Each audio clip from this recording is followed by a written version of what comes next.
Horror has always been one of my favorite genres. While when you think of horror, many may think of slashers like Halloween or Scream, or maybe even old creature features from the 50s. What drew me into the genre were the darker stories that it could tell. The modern independent horror movement in the past decade has impressed both critics and audiences alike, with films like Robert Edgar's The Witch, or Terry Edward Schultz's It Comes at Night, or Ari Aster's directorial debut, Hereditary. These films are often touted as elevated horror, or art horror, due to their influence from art and independent cinema.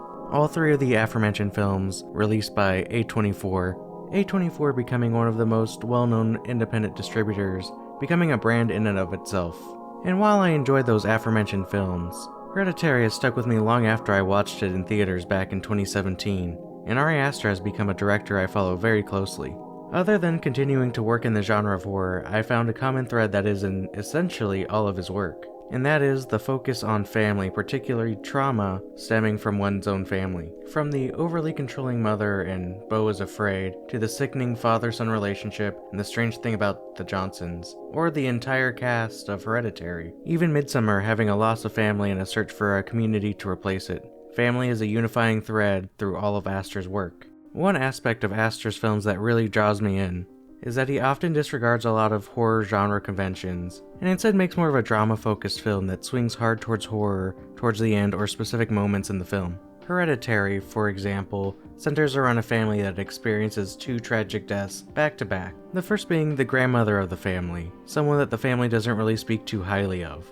And her daughter says that she was a terrible mom, even pushing her own schizophrenic brother to suicide. Mental illness likely running in the family, the grandmother seeming to be rather manipulative, and even voicing regrets letting her close to her daughter, Charlie. Charlie, the one who's closest to the grandmother, is heartbroken by this loss, and Anne, having mixed feelings about the death, tries to work through a lot of those feelings. But when Charlie dies in a car accident with her older brother Peter behind the wheel, both Peter and Anne take the death particularly hard.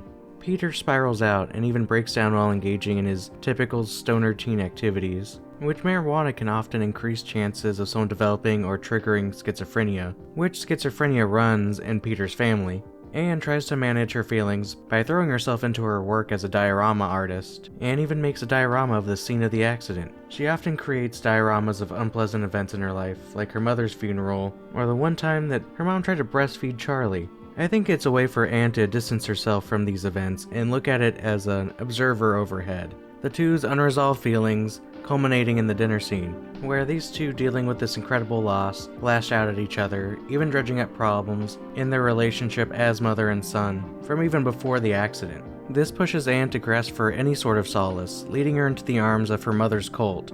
That ends up tricking her into summoning a demon to possess her remaining child. The cult aspect taking a back seat in the film, often feeling more like an allegory for the mental illness that was hereditary, and ended up destroying the family from within. Even in Aster's one film that doesn't center around family or a family dynamic, familial trauma is still a big part of the narrative.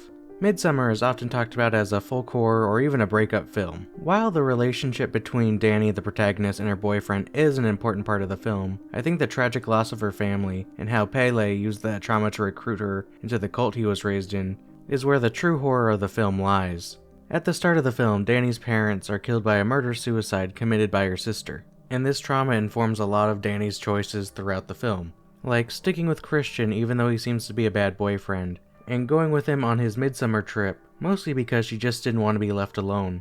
Christian's friend and member of the community that is holding this midsummer festival, Pele, becomes the shoulder to lean on, and often sells this small community as nearly utopian with how they care for each other, and just ignoring the fact that they kill off their own around the age of 70, or that the people that she came here with seem to be mysteriously disappearing.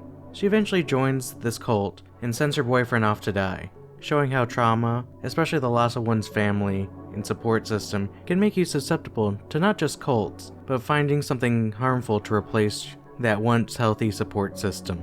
I can honestly keep going with how family is depicted, with the insanely controlling and manipulative mother in Beau is Afraid, or even talk about how Beau's father is just a giant penis, or dissect the deeply upsetting father-son relationship in The Strange Thing About the Johnsons. I'm just starting to think Ari Aster might need to talk to a therapist. Or maybe he's just trying to say that the scariest things are sometimes what's actually at home with you. That the people that are supposed to care and support you can often do the most harm. And where you're supposed to feel the most safe is actually where you're the most vulnerable of being taken advantage of.